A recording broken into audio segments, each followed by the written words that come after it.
어릴 때 아주 제가 너무너무 좋아했던 성경의 주인공 중에 하나가 또 삼손인 것 같아요. 굉장히 임팩트 있는 사건이고요.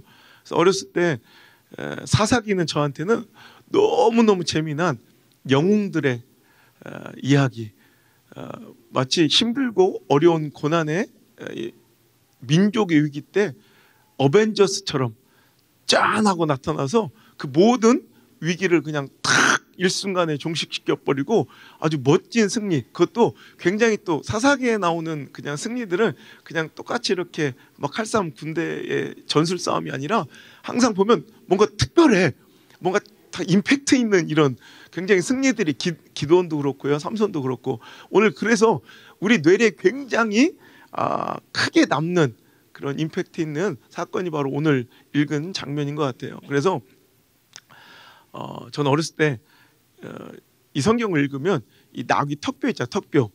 도대체 이놈 건 어떤 무기일까? 아니 뭐 칼도 아니고 뭐 창도 아니고 나귀 턱뼈 하나를 들고 1000명을 죽여가지고 그 시체를 막 뼈를 쌌는데 한 무더기 막 두 무더기 해서 무슨 우리 뼈다귀 해장국 이렇게 먹고 나면 옆에다 이렇게 막 뼈다귀 쌓이는 것처럼 막 뼈다귀 산을 잃어버린 그 멋진 이 삼손의 이야기. 그래서 어렸을 때 제 뇌리에는 항상 삼손하면 이 나귀 턱뼈 이 아이템에 굉장히 제가 관심이 많았던 거예요. 근데 제가 목사가 되고 이제 삶을 하나님과 더불어 살아오다 보니까 중요한 건 그게 아니었던 거예요. 그러니까 우리가 집중하고 자꾸 관심이 가는 이 나귀 턱뼈라는 뭔가 이렇게 아이템이 화려해 보이잖아요. 아이템에 우리는 관심 가고 어쩔 수 없이 우리 시선의 방점이 거기에 찍히지만 실제로 진짜 중요한 건 삼손이 들었던 나귀 턱뼈가 아니라 삼손이란 사람의 인생이 지금 하나님께 꽉 붙들린 바 되었다는 거. 하나님께서 그의 인생을 붙들고 계시다는 거. 이게 진짜 중요하다는 거예요. 그러니까 오늘도 하나님께 붙들린 인생들은, 오늘 말씀의 제목에 주제가 다 들어가 있어요. 하나님께서 붙드시는 인생은, 하나님께서 붙들고 계신 인생은, 하나님께서 붙들고 있는 자녀는 그 손에 뭘 잡든 상관없다는 거예요. 그러니까 우리가 나의 나귀 턱뼈는 뭘까가 우리의 관심사가 아니라 과연 내 인생은, 우리 교회는, 우리 가정은, 내 사업장은, 내 자녀는 과연 하나님께 붙들려 있는가? 여러분, 이것이 훨씬 더 중요한 중대한 우리의 관심사가 되어야 할진데, 이 시대는 뭔가 정말 잘못돼서 화려한 어떤 시스템이나 프로그램이라는 아이템을 찾아 헤매는 거예요.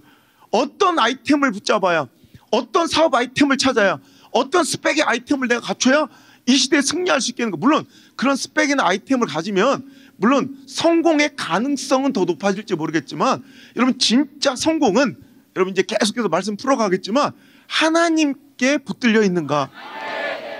그러니까 오늘도 우리가 기도의 방향이 바뀌어야 돼요. 링컨이 남북전쟁 때 그 부하들이 막 기도할 때, 하나님 우리 편이 되어 주옵소서, 우리 편이 되어 주옵소서, 그렇게 기도하자. 그게 아니다. 하나님이 우리 편이 되어달라 기도하는 게 아니라 우리가 하나님 편 되게 해달라. 그게 바로 하나님께서 붙드시는 인생이 되는 거라는 거예요. 오늘 여러분 이번 집회가 여러분이 하나님께 붙들리는 집회 됐으면 좋겠어요. 지금까지는 자꾸 우리의 기도의 제목이 뭐냐면 어쩔 수 없이 이런 스펙, 이런 물질, 이런 건강, 이런 아이템, 이런 걸 저에게 주옵소서라고 많이 간구하고 간청했던 집회였을 거예요. 저도 그랬어요. 근데 여러분 진짜 중요한 건, 하나님 이거 주세요. 매일같이 반복하여 그때마다 상황마다 처지마다 행편마다 필요한 것들 하나님께 매일 구할 필요가 없어요. 딱 하나만 구하면 돼. 하나님 날 붙들어 주세요. 우리 교회 붙들어 주세요. 내 인생 붙들어 주세요. 하나님 붙드시는 순간 그때부터는 이제는 뭘 잡아도 돼. 그죠? 오늘도 나귀 턱뼈가 아니어도 됐다는 거죠. 제가 어렸을 때 심각한 오해를 한 거예요.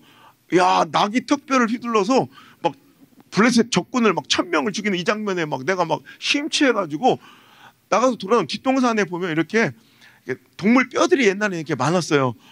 그래서 거기서 개뼈인가 뭔가 하나 붙잡고 이웃 동네 가가지고 내가 혼자 막 맞짱뜨가 엄청 두드려 맞네. 그때 내가 좀 뇌가 이상하게 져가지고 이렇게 또라이가 된 걸 수도 있는데, 하여튼 여러분 그 뼈다귀가 중요한 게 아니라 하나님께서 삼손이라는 사람의 인생을 딱 붙잡으시니까, 여러분 나귀 턱뼈 해도 되고 개뼈를 붙잡아도 되고 토끼 귀때기를 싸워도 귀싸대기를 때려도 승리할 수 있다. 진짜 중요한 거, 진짜 오늘 보세요. 어떻게 하면 하나님께 우리가 붙들림 바 되는가, 이런 중요한 거예요.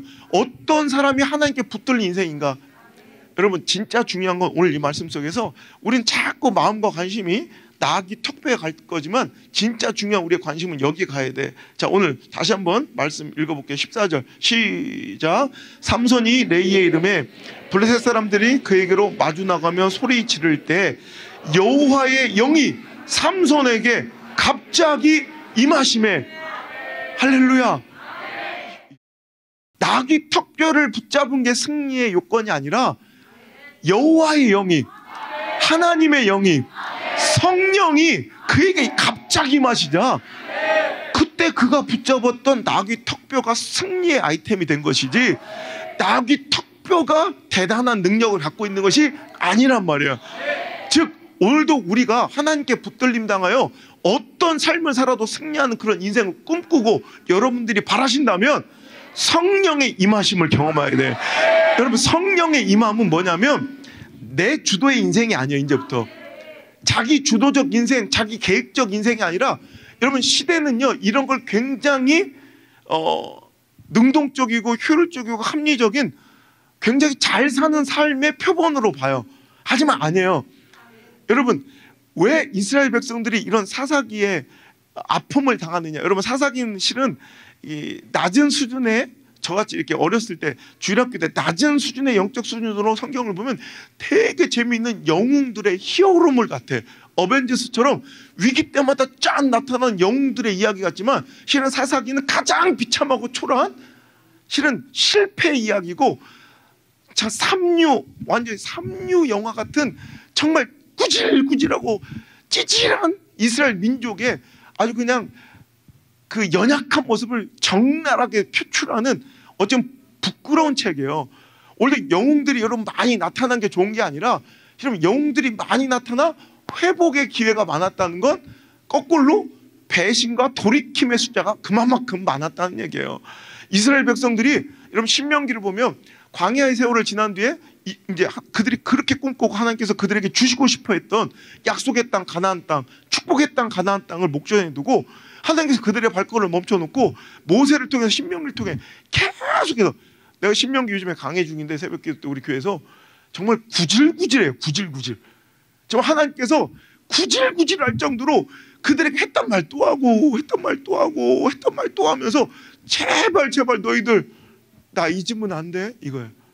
너 가나안 땅 들어가. 너 가나안 땅 니들이 그렇게 바라는 가나안 땅 내가 반드시 들여보내줄 건데, 거기 가서도 너 그거 얻었다고, 그거 회복됐다고, 그거 해결됐다고, 그거 응답됐다고, 그거 고침받았다고, 그거 열려졌다고, 그거 풀림받았다고, 이제 나 싹 입사 닦고 나 모른 척하면 안 돼? 여러분 이 얘기가 여러분한테 하신 얘기예요. 간절하고 애절했죠. 이것만 풀어줘. 나의 가나안 땅만 들여보내주시면 내가 그 하나님 영광 돌리면 평생을 정말 순복하고 겸손하게 살 것 같이 생각했지만, 하나님은 아시는 거 우리의 체질을. 가나안 땅 들어가 봤더니요, 가나안 땅에 고도화된 문명에 그들이 막 눈이 휘둥그레진 거야. 여러분 가나안 땅은 농경 사회였거든. 지금 볼 때 농사 짓는 거 아무것도 아닌 것 같지만, 당시에는 지금 4차 산업혁명 시대 5G처럼 아주 그 시대는 가장 강력한 문명이 바로 이 농경이에요. 농경. 그 당시까지 이스라엘 백성은 경험했던 것들은 뭐예요? 유랑민족, 유목민족이에요. 그냥 어떻게 살아요? 하루하루. 내일 일은 난 몰라요. 아침 돼봐야 알아. 어디로 가야 할지도 몰라.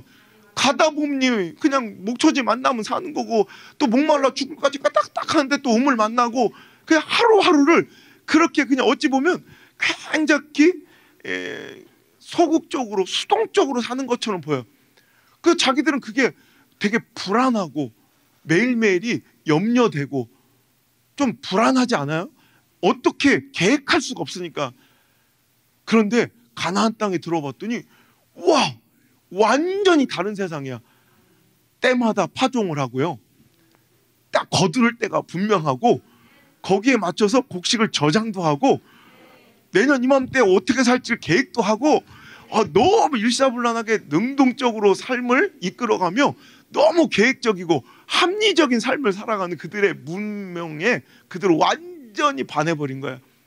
하나님께서 그토록 부탁하셨는데도 그들은 그걸 싹 잃어버리고 이제 가나안 땅의 문명에 동화되어 하나님의 백성으로서의 관계성과 거룩성을 완전히 상실해버리고 가나안 땅 사람들처럼 살기 시작하는 거야. 그러니까 이 농경 지배 문화에서는 가장 중요한 게 비가 내린 강수량이야.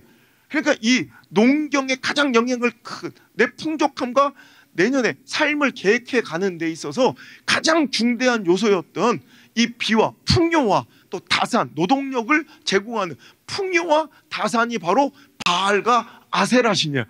그러니까 그들은 그거에 몰입되고 그거에 완전히 종속되어 살아가는 그 모습에 그들도 어느 순간 하나님을 등지고 우리도 농경사회, 이 시대 문명, 이 고도화된 너무 잘 사는 합리적인 정말 진보한 선진국처럼 보이는 이들처럼 살고 싶은 마음에 그들의 우상인 바알과 아세라까지 받아들이게 되고 점점 하나님과의 관계가 끊어져요.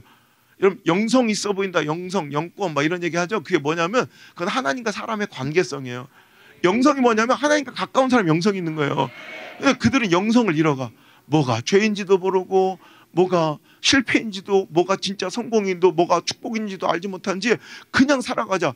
이제 그들의 영성은 밑바닥이고 그러자 하나님께 회초리를 드실 수밖에 없는 거예요. 정신 차리게 하기 위해서. 그러니까 이방 민족들에게 순환을 당하고 핍박을 당하고 압제를 당하면 또 그들은 거꾸로 또 하나님께 막 빌어. 하나님 잘못됐어요. 하나님 살려주세요. 우리가 이렇게 핍박을 당하니다. 그 부르짖음을 하나님은 또 그냥 또 외면하지 못해. 왜? 하나님은 우리를 보통 사랑하는 게 아니라 너무너무 사랑하셨어요. 하나님은 또 그들에게 너 정말이지? 너 정말이지? 이번에 정말 살려주면 또 가나안 땅에 들어갔을 때 나 등 돌리고 산 것처럼 다시는 그렇게 안 할 거지? 또 속으면서 또 사사 한 명을 보내줘. 그 사사를 통해서 그 위기를 물려치죠. 그럼 처음엔 감사하고 찬양하다가 또 언제 그랬냐는 듯 또 하나님을 등 돌리고 시대의 문명에 빠져들어 살아가더라는 거야. 그러니까 사사의 놀라운 승리와 영광 이야기가 많다는 건 거꾸로 하나님을 버리고 등졌던 그들의 배신의 이야기가 많다는 것일 수 있어요. 여러분 사사는 이렇게까지 많이 필요할 것이 아니었다는 거죠. 오늘 이제 하나님은 성령의 임하심, 하나님께서 붙들린 인생은 보세요. 왜 불안하고 왜 걱정이 되고 왜 염려가 돼요? 내일 일을 난 몰라요. 그게 실은 하나님 이끄신 대로 사는 삶이 하나님께 대한 확신과 하나님께 대한 신뢰와 믿음만 있으면 그것보다 재밌는 게 어디 있어? 그것보다 편한 게 어디 있어? 근데 왜 불안하냐면 하나님께 대한 믿음과 신뢰가 떨어지니 이게 불안정해 보이는 거예요. 여러분 우리 딸 공주, 우리 천사, 우리 안나 저랑 같이 외국을 집회를 가면 거의 대부분 안나는 무조건 같이 가요. 그리고 나서 아들 새끼들은 추첨을 통해서 또 상점을 따야 돼. 조건이 굉장히 까다로워요. 그래서 뭐 몇 점 이상 맞는 성적표를 갖고 와야 되고 뭐 둘째 아들은 좀 살이 많이 쪄가지고 5kg를 빼야 되고 막 되게 힘든데 안나는 무조건 가. 프리패스. 근데 안나는 지금까지 전 세계를 그 어릴 때부터 1년에 두세 번 이상은 외국을 뭐 꼭 나가요. 그런데 지금까지 내가 가만히 보니까 우리 안나가 이제 12살인데 12년 동안 외국을 그렇게 수십 번을 나가면서 한 번도 지 스스로 뭔가를 계획하고 준비하고 뭔가 이런 게 한 번도 없어. 근데 걔는 룰을 알아요. 왜? 아빠만 있으면 되는 거야. 아빠만 있으면 어디 가든 공주 대접 받고 어디 가든 모든 게 완벽하게 공급되고 저는 어떤 외국에 나가도 안나가 먹고 싶은 걸 제가 한국 음식을 되게 좋아해요. 안나는 미국 가서 김치찌개를 찾아요. 그래도 너 어떻게든 공급을 다 해줘요. 걔는 뭐 어떤 근심 걱정이 없어요. 그러니까 우리도 그래요. 하나님 아빠에 대한, 우리 하나님 아빠 아버지에 대한 신뢰와 확신이 있으면 이런 삶, 하나님과 동행하는 이 광야의 삶만큼 재밌고 행복한 게 없는 거야. 근데 뭐가 문제냐, 뭐가 그 신뢰가 잃어가니 그게 불안하니까 그걸 대체하기 위해서 자기 주도적 삶을 살고 싶은 거예요. 오늘 이 시대도 문명의 위기가 찾아왔어요. 문명의 위기. 그러니까 가나안 땅에 들어가서 화려한 농경 문화에 막 동화되었던, 우와 심취하였던 이스라엘 백성만 손가락질할 게 아니라 오늘 우리도 똑같아요. 이 시대의 문명이 너무 달콤하고 너무 대단해 보이는 거야. 그 문명의 위기가 이어른 교수가 얘기한 것처럼 과학, 물질, 정치라는 문명의 위기가 와서 이것들을 가만히 생각해 보면 과학, 정치, 물질, 이것을 의존한다는 의미가 뭔지 알아요? 자기 주도적 삶을 살고 싶은 거예요. 내가 계획하고 내가 준비하고 내가 뭔가를 대비하고 싶은 거예요. 여기서 신앙이 다 변질되는 거야. 그게 교회가 굉장히 건강하고 교회가 굉장히 잘 경영되고 안전하다고 생각하지만 거기서 하나님 관계가 다 관계성이 깨어지고 영성이 떨어지기 시작하는 거예요. 그런데 성령이 임하셔서 압도적, 하나님 압도하시는 인생, 하나님께서 완전히 주장하시고 장악하시는 인생은 그 내일 일은 안 몰라. 뭐 어떻게 될지 알지도 못하고 계획도 없어. 근데 그 안에 불안함이 하나도 없이 당당한 거예요. 하나님 임하시는, 갑자기 하나님 영이 임하시니까 삼손은요, 하나님의 영이 임하시면 무조건 승리해. 그죠? 낙이 턱뼈를 잡아도, 개뼈다귀를 잡아도, 토끼 귀때기를 잡아도, 뭐를 잡아도 상관없다는 거예요. 이런 똑같은 이야기가, 이런 구조의 이야기가 이 사무엘상에도 똑같이 나와요. 여러분 사무엘상 16장 한번 찾아볼래요? 자, 사무엘상 16장, 자 16장 13절 한번 읽어볼게요. 자 시작. 사무엘이 기름 뿔병을 가져다가 그의 형제 중에서 그에게 부었더니 이날 이후로 다윗이 여호와의 영에 크게 감동되니라. 아멘. 보세요. 다윗이란 인생도 사무엘상 16장 13절에 여호와의 영이 크게 감동돼. 그러니까 오늘날로 말하면 성령이 충만해진 거예요. 자, 이 16장 다음 장 17장 이야기가 뭐예요? 그 유명한 다윗과 골리앗 싸움 이야기예요. 자, 지금 다윗에게는 하나님의 영이 임했어요. 삼손처럼 하나님의 영이 임했어요. 이제 자기 주도적, 자기 계획적, 자기 노력, 이런 삶이 아니야. 이제 하나님이 이끄신 대로 압도된 인생을 사는 거야. 그랬더니 어떤 일이 벌어지냐? 여러분 다 아시거니와 그 어마무시한 인간적 계산과 계획으로는 도저히 무너뜨릴 수 없었던 골리앗을 맞닥뜨려서 온 이스라엘 백성은, 즉 여호와의 영이 임하지 않는 이스라엘 백성 수만 명 있으면 뭐해? 하나님께 붙들리지 않는 이스라엘 백성, 군사, 병사, 여러분 용사, 장수들이 수만 명 있으면 뭐해? 다 벌벌벌 떨면서 골리앗 앞에서 우린 안 된다, 못한다, 어렵다, 힘들다, 불가능하다, 도망치자, 항복하자, 죽어버리자, 자살하자, 자결하자, 토끼자, 하여튼 이러고 있을 때 다윗은요, 그 어린 꼬맹이가 당당하게 골리앗 앞에 나가서 뭐라 하는 줄 알아요? 45절에 보면 너는 칼과 창과 단창으로 내게 나오거니와 나는 만군의 여호와의 이름 곧 네가 모욕하는 이스라엘 군대 하나님의 이름으로 내게 나아가노라. 그러니까 이런 아이템이 필요 없는 거야. 왜? 하나님 붙으셨으니까. 이미 다윗은 하나님 붙으셨어. 그런데 47절에 뭐라고요? 여호와의 구원하심이 칼과 창에 있지 아니함을 이 무리에게 알게 하리라. 전쟁은 여호와께 속한 것이냐. 할렐루야. 이거 여러분, 전쟁은 여호와 하나님께 속한 것이지 칼과 창과 단창이라는 무기 아이템에 결정되는 것이 아니란 말이에요. 그가 빨리 달리며 블레셋 골리앗에게 돌을 던지자 한 방이가 고꾸러지고 50절에 보면 자기 손에는 칼이 없었더라. 할렐루야. 다윗은 자기 손에 칼 한 자루도 없이 하나님의 영이 임하셔서 하나님이 붙들어 주시자 그는 무엇을 가지고 그를 물리쳐요? 물매 돌멩이를 잡아도 승리해. 자, 이제 이해가 되시죠? 하나님께 붙들림 당하자 하나님께서 붙들어 주시자 삼손은 뭘 잡아도 나귀 턱뼈를 잡아도 이기고, 다윗은 하나님 영이 크게 감동해 하나님께 붙들어 주시자 돌멩이를 들어도 승리하더라.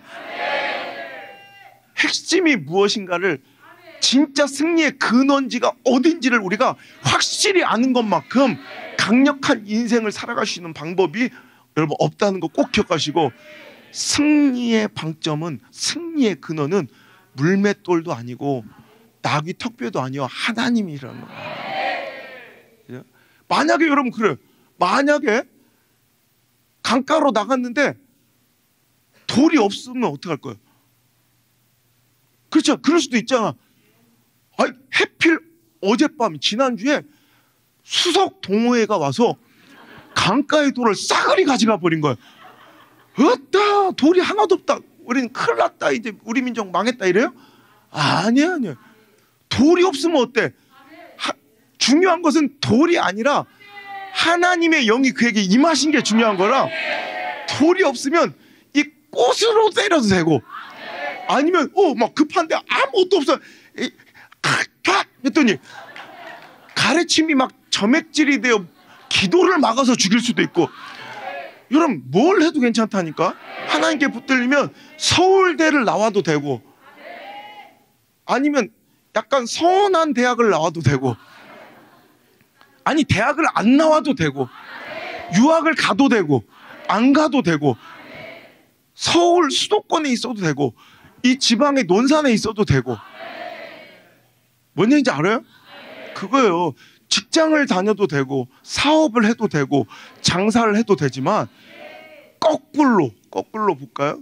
거꾸로 하나님의 영이 떠나가시면, 나를 붙들고 계셨던 하나님의 능력의 손이 걷어지시면 어떤 인생이 되느냐. 자, 다시 한번 사무엘상 16장 아까 13절 여호와의 영이 임하시는 장면 바로 다음 절 14절 읽겠습니다. 시작. 여호와의 영이 사울에게서 떠나고 여호와께서 부리시는 악령이 그를 번뇌하게 한지라. 자, 이제 사울 왕, 지금까지는, 자, 방금 전 13절은 무슨 절이냐면 이제 주인공이 바뀌는 거예요. 하나님의 구속의 역사에 지금까지 하나님께서 붙드시고 사용했던 하나님의 도구가 사울이었는데, 도저히 하나님의 뜻대로 얘가 살아가질 않으니까 캐스팅했던 사울을 이제 버리시고 이제 다윗을 캐스팅하시는 장면이 바로 13절이에요. 그러자 여호와의 영이 그에게 크게 감동돼요. 그는 이제 자기 주도적 자기 생각과 계획과 경영으로 자기 삶을 살아가지 않고 하나님께서 이끄시는 대로 삶을 살아가며 무엇을 붙잡아도 승리하더라는 거예요. 근데 거꾸로 지금까지 어딜 나가건 무엇을 하든 승리하고 형통했던 사울에게 하나님의 영만 빠져나간 거예요. 군사력도 그대로고, 통솔력과 지도력도 그대로고, 정치력도 그대로고, 모든 군사 외교력도 그대로인데, 그때부터는 뭘 해도 망해, 뭘 해도 져. 이거예요.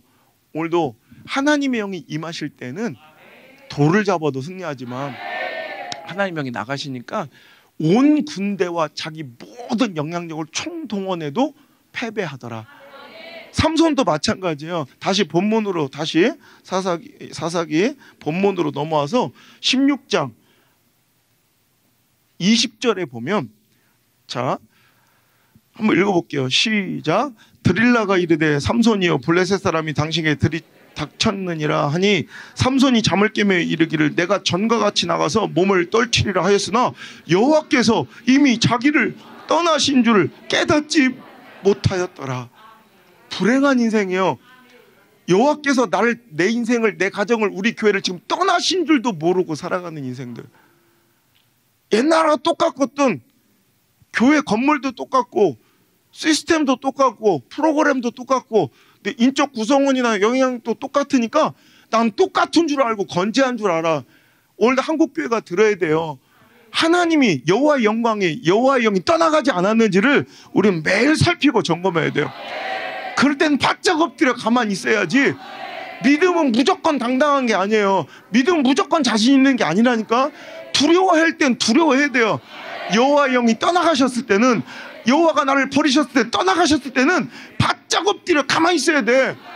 근데 그것도 모르고 나갔더니 누나를 뽑히는 거예요. 비참하게 끌려가서 광대처럼 구경거리가 되는 거예요. 적구나. 방금 전까지는 턱뼈를 잡고 막 뭘 잡아서 승리하고 막 하다못해 으악 막 승질나면 문짝을 뽑아가지고 괜히 어디다 승질이요.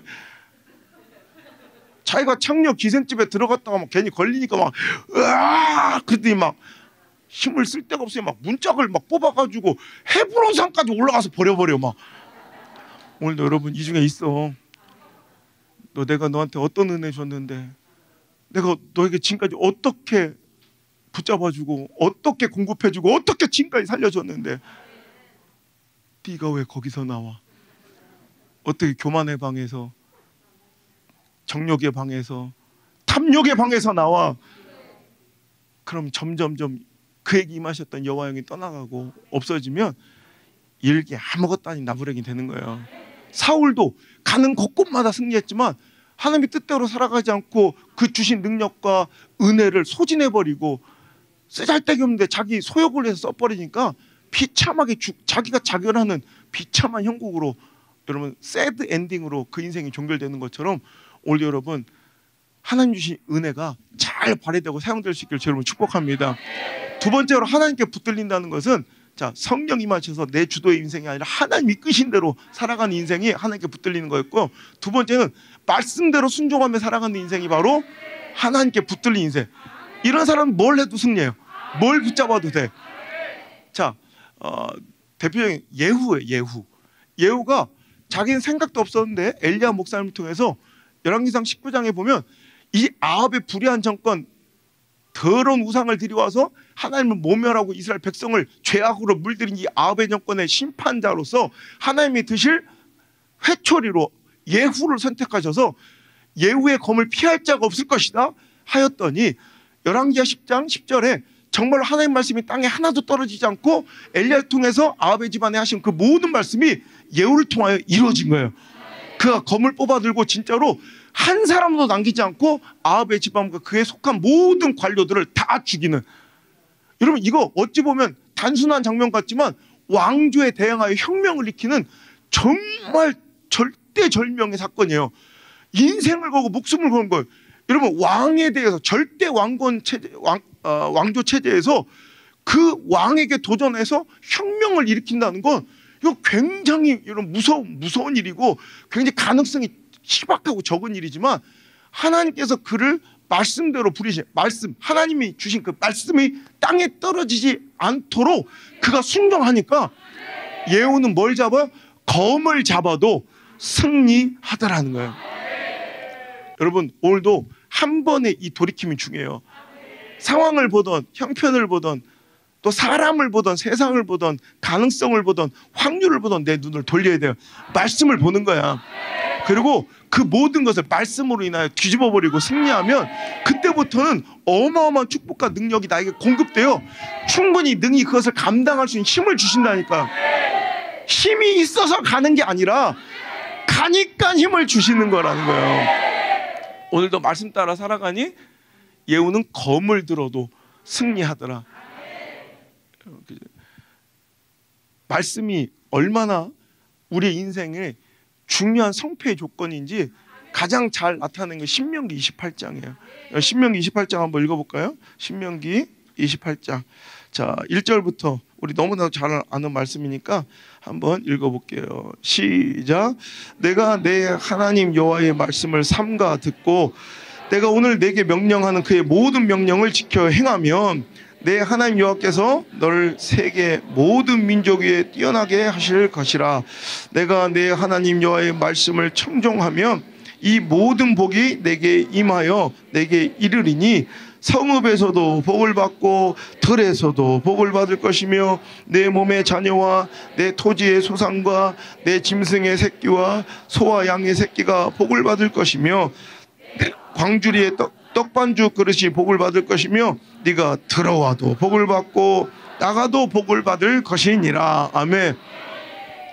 이 엄청난 복, 들에 있어도 괜찮고 성에 있어도 괜찮고 떡반죽 그릇을 잡아도 되고 광주리를 잡아도 되고 소를 키워도 되고 양을 키워도 되고 염소를 키워, 그러니까 아이템이 중요한 게 아니다 얘들아, 이 얘기를 하시는 거예요. 그 모든 축복의 전제 조건 대전제가 1절이에요. 내가 내 하나님 여호와의 말씀을 삼가 듣고 내가 오늘 내게 명령한 그 모든 명령을 지켜 행하면 내 하나님 여호와께서 너를 세계 모든 민족이 뛰어나게 할 것이고, 2절 내가 내 하나님 여호와의 말씀을 청종하면 이 모든 복이 너에게 임하시리라. 우리 이 전제를 보지 않아요. 진짜 중요한 건 이 전제인데, 이 축복과 이 약속의 이행 조건, 실행 조건이 더 중요한데 우리 이거 1절 2절을 우리는 스킵해버리고 우리는 달달달달 이것만 외우는 거예요. 성읍에서도 복을 받고 들에서도 복을 받고 내 몸의 자녀와 토지의 소산과 내 짐승의 새끼와 소양의 광주리와 떡반죽 그릇과 들어가도 나가도 이것만 달달달달달 외우는 거예요. 왜? 좋으니까. 근데 이거는 잊어버려도 돼요. 실은 이거는 안 외워도 돼. 차라리 1절 2절 외우는 게 현명한 거예요. 내가 내 하나님 여호와의 말씀을 삼가 듣고 오늘 내게 명령한 그 모든 명령, 그 말씀을 지켜 행하면 이걸 외워야 돼. 이걸. 그리고 내가 내 하나님 여호와의 말씀을 청종하면, 그러니까 제가 늘 말하잖아요. 말씀이 들리면 축복이고 믿어지면 은혜고, 그 믿어진 말씀을 살아가면 기적이라니까. 계속 얘기하는 거예요. 이거 일단 들려야지. 순종하고 청종하려면 들려야 될 거 아니야. 믿어져야 될 거 아니야. 그래서 한번 순종하면 그때부터 기적이 일어난다니까. 집에 가서 한번 시계 딱 해놓고 담임 목사님 칭찬과 자랑만 딱 시작해봐. 그러면 내가 20분 한 살 한 번도 못 봤어. 누구를 칭찬하고 격려하고 응원하는 건 20분을 못해요 우리. 근데 뒷담 겁나 재밌어. 이거는 뭐 마르지 않는 샘처럼, 아밀라제가 막 마르지 않는 샘처럼 막 나와.